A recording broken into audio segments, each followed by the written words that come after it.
Big box stores want a piece of the weight loss drug action. Marketplace Morning Report is supported by Schwab. Schwab offers investors choices like full-service wealth management, self-directed investing options, and trading on Thinkorswim.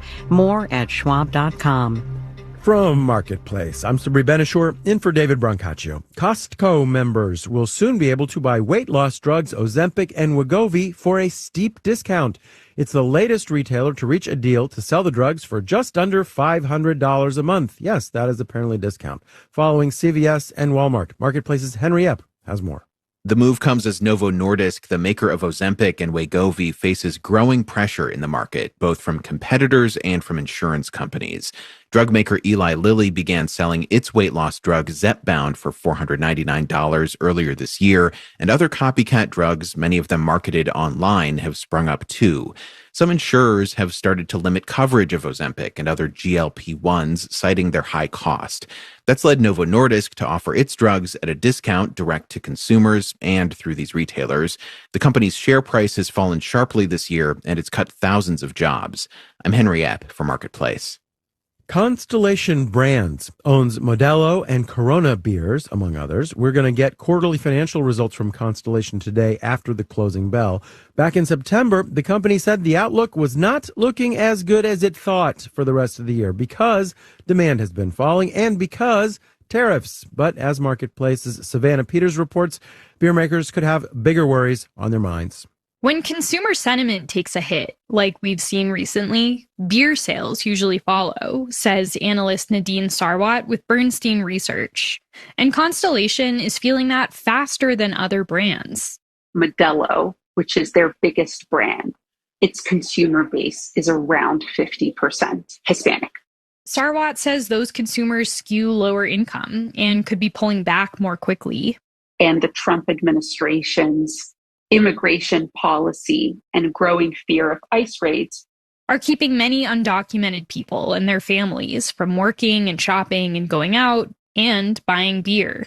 Constellation imports Modelo and Corona, which also means it's bearing the cost of a 50% tariff on aluminum cans. But the whole sector is facing another threat. The percentage of Americans reporting they drink fell down to 54% in 2025. Lydia Saad with Gallup says that's the lowest percentage since the firm started polling Americans about their drinking habits 90 years ago. And with younger people abstaining at the highest rates, Saad says the trend is likely to continue. I'm Savannah Peters for Marketplace. All right, let's do the numbers. Dow, S&P, and NASDAQ futures are all up in the 2 to 0.6% range, with Dow futures up 82 points. The yield on the 10-year Treasury is 4.16%. Marketplace Morning Report is supported by Yubico, makers of the YubiKey. YubiKey helps protect important digital applications and services. YubiKey, still undefeated, the original passkey. More at yubico.com. Climate change does not solve itself. That requires, among many other things, money. Not just from governments, but from the private sector, too. And that private money has been flowing. Environmental nonprofit One Earth has been tracking $400 billion worth of private investment in climate change solutions. But markets play favorites. What makes the most money attracts the most money, which means some solutions have been neglected. This is according to a report from One Earth and Vibrant Data Labs. Here to talk about it with us is Justin Winters. She is co-founder and executive director at One Earth. Good morning. Thanks so much for having me. So when we talk about climate finance, what are we talking about exactly? Well, we're talking about how resources flow, both investment and philanthropic capital, all capital really, how it's flowing to address the climate crisis. When we think about resources flowing, investing money in things that might fight climate change, you have three buckets kind of investment that can get us there. Could you explain those and maybe give us an example? Climate finance over the past decade has nearly doubled, but it still only remains a sliver of global investment. And in fact, less than 2% of philanthropic giving is going to climate and environment.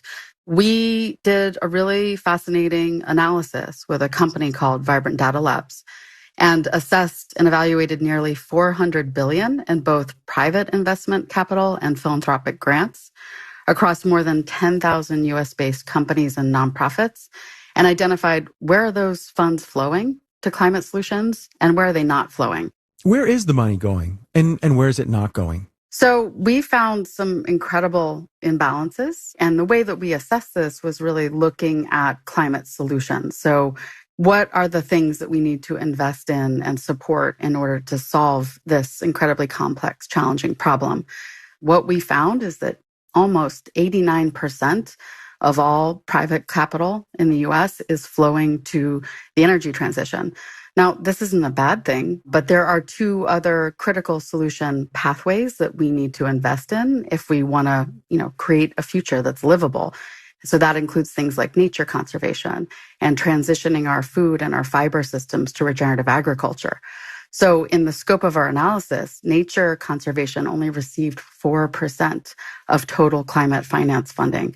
And regenerative agriculture wasn't much better. It received only 7%. So how do you get money to nature conservation or regenerative agriculture? Are we thinking like early stage venture capital funding, or is this something that governments have to take on?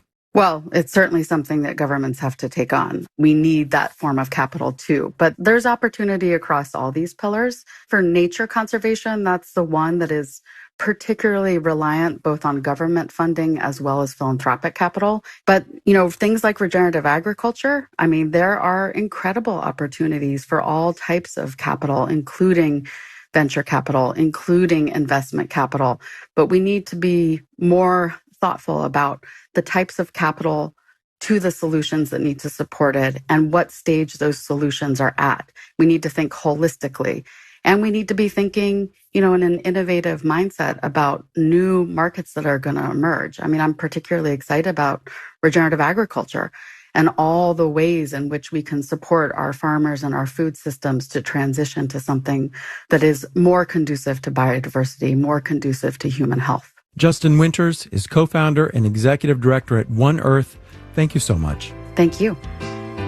In New York, I'm Sabri Ben-Achour with the Marketplace Morning Report.